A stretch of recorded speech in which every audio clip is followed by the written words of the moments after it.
Imagine a chemical attack hits Syria tomorrow. The border shuts down. Pilots trying to deliver humanitarian aid are risking their lives. Truck drivers, it's actually punishable by death or torture right now to deliver medical supplies in Syria. We have developed a system using drones, a conveyor belt of aid delivery. A complete UAV system based out of Stanford, California. We've designed and developed UAVs to travel 150 kilometers, airdrop 2 kilograms, and autonomously return home. But not just the aircraft is important, it's also the software behind it. We work with an open source community of thousands of programmers to build the technology of peace and build the technology of the future. On the bottom right, you can see Swarmify. It's something we're working on to get multiple drones up in the air at the same time so we can support hundreds of kilograms of aid per night. And I was pretty honored the last couple of days. We've been pitching at Microsoft. Microsoft believes in what we're doing. They agreed to come on board with us and help build the first prototype for drone airspace management. This was at their hackathon out in Palo Alto. Technology is inherently neutral. It's what you do with it that matters. We are Uplift Aeronautics, a team of over 70 volunteers around the world, from Stanford aerospace engineers to Harvard law students to peacemakers in Geneva and UAV tinkerers in Australia. But I'm not a typical pitch here. I'm not here asking you for money. We're completely supported by the crowd. What I'm here asking you for today is partnerships and drone enthusiasts to get in contact with me. I moved to Istanbul 5 days ago, and I'm building a drone community here in Istanbul. If you want to get involved, let me know. Technology is neutral. It's what you do with it that matters. Wonderful.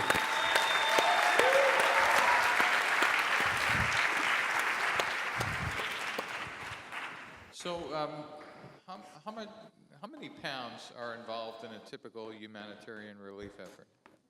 So we're focused on emergency response situations where a couple pounds of critical medicine is what's necessary. So in the instance of a chemical attack, you need specifically around, of course it depends on the size, but only a couple kilograms here and there.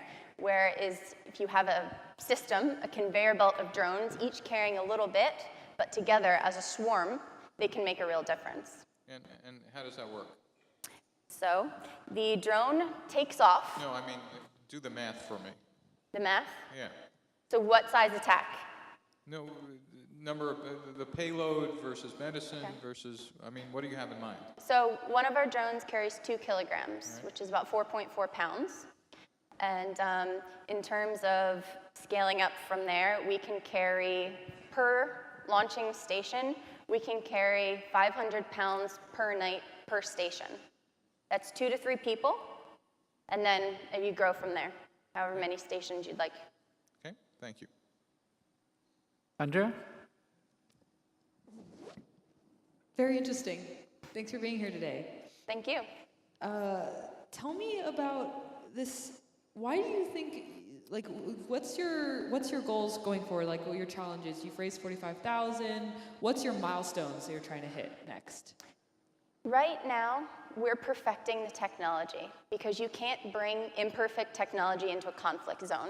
The technology is almost finished, but we need a good bit more time to keep doing demos out in California at Stanford and make the technology perfect.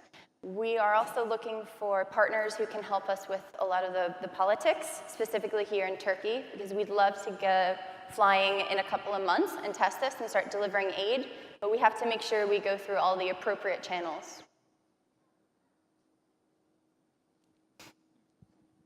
Thank you.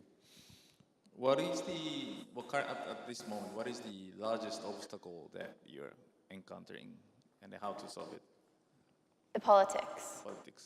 It's really a political minefield to deliver aid in Syria because you have to consider who do you partner with, who are you delivering it to, and what are the implications of both of those situations. We are in conversations with many, many different groups, and almost all of them are gung-ho, but they need a signed off from either their legal team or from another check-the-box person. I see, I see. Yep. Thank you. So I'm in Istanbul to make it happen. I see, I see. Good movement. Well, good. Thank you. Thank you. Thank you, Jessica.